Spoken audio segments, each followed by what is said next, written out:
The Williams-Renault team is the first Formula One squad to appear at the new Kyalami, which opened its gates for the first time 18 months ago.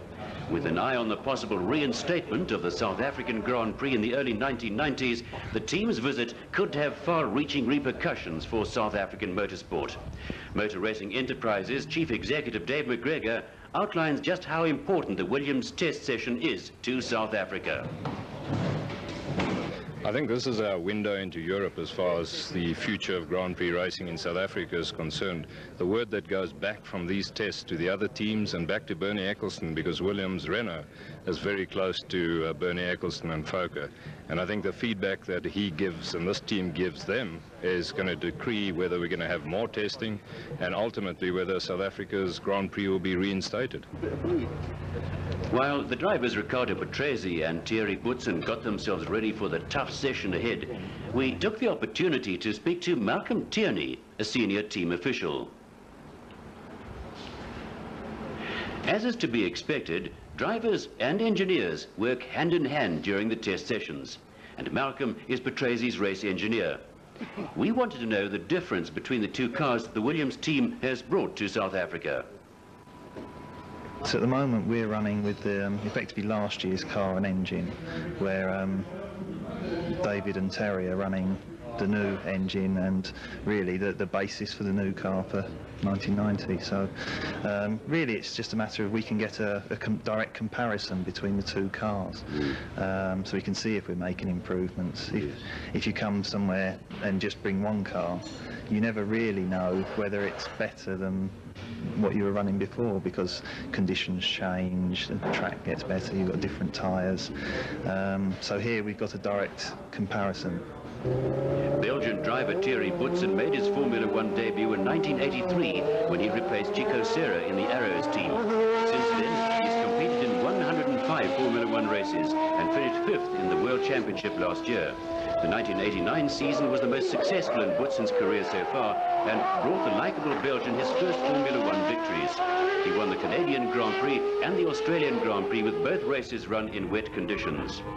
Now that he's broken the ice where winning is concerned, the Williams-Renault team is looking for more victories from Boutsen. The Belgian and teammate Riccardo Patrese have developed into a formidable combination, and last season took Williams to 2nd place in the Constructors' Championship. During the Kyalami session, Boutsen will be testing the new Williams FW13B chassis. The car is also fitted with a new Renault V10 RS2 engine, and the South African trip will provide the squad with valuable information for the rest of the year. It's all part of the ongoing development process that's so important in Formula One racing. Although he is regarded as something of a wet weather expert, Boutsen's not worried about the hot conditions in South Africa. Terry, let's face it, you had a little bit of interesting turn here at Kyalami today with the car spinning off in what's known as Conti Corner down there. Was it a gear problem? It was a gear problem. The gearbox selected the wrong gear, and I was stuck on the stripe. The engine stopped. I mean, the wheels locked at the rear, the car spun, and I was stuck in the sand trap. Now the car's handling, you're working here in Kyalami at extreme temperatures here today. It's something like near 40 degrees. Is the car handling as you would expect it? Sure, it's going very well. I haven't done much yet, but it's going good. I have no problem about that. We're here to learn, we're here to work. Got 5-day test with 2 cars, and there's awful lot of things that have to be done during these 5 days. Although he's only 35, Riccardo Patrese is the most experienced driver in the history of Formula One racing. The little Italian from Padua has competed in 192 Grands Prix. Patrese is a Formula World Kart champion and made his Formula One debut for the Shadow team at Monaco in 1977. It was in 1988 that Patrese burst to prominence when he led the South African Grand Prix at the old Kyalami circuit until 2 laps from the end. Then, engine failure brought his race to an end. But Riccardo still has happy memories of South Africa. In 1983, he won the South African Grand Prix in a Brabham for one of his 2 World Championship victories to date.